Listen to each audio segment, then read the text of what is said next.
হিন্দুদের কোনো অনুষ্ঠান হয় না, মুসলমানদের কোনো। আপনি কি এখানে মোদী সরকার পেয়েছেন? গাড়ি ভরে দেবো আপনাকে। হ্যাঁ, আপনি ভদ্রতা বজায় রাখুন, ভদ্রতা বজায় রাখুন তুমি।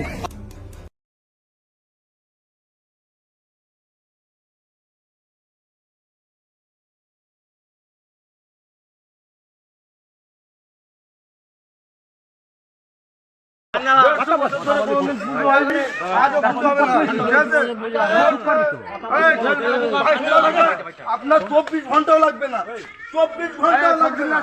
150 বছরের পুরনো মসজিদ, এখানে কোনো হিন্দুদের কোনো অনুষ্ঠান হয় না, মুসলমানদের কোনো।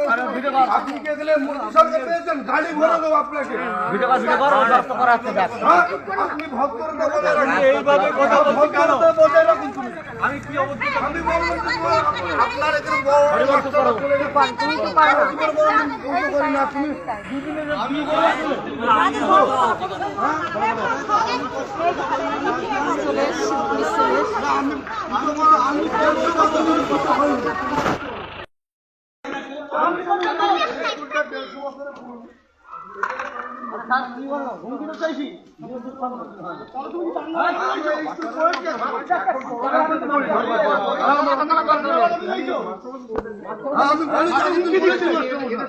আমি ওই লোকের সাথে ঝামেলা করছি না।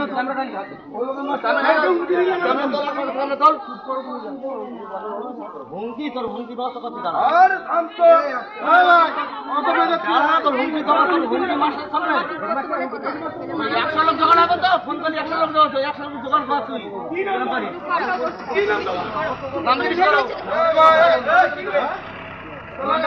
এত কি আছে? আমাদের কি আছে? আমাদের কি সাংবাদিক গায়ে আসছে তো, কথা বলে সাহস আজকার গায়ে সাহস তো। আমি শ্রী কাশিরাম বর্মন,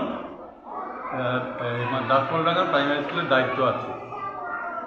আমাকে আলিবুদ্দিন মণ্ডল বলে এক ব্যক্তি, এই গ্রামেরই, উনি আমাকে হুমকি দিয়ে বলেছেন যে আপনাকে 24 ঘন্টার মধ্যে ট্রান্সফার করে দেবে।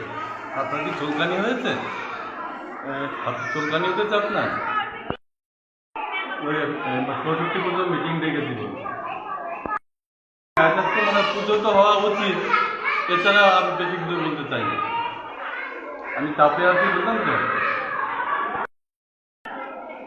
হ্যাঁ, বিচার তো, এটা অন্যায় করেছে, সেই হিসাবে তো বিচার হওয়া উচিত। মন্ডল।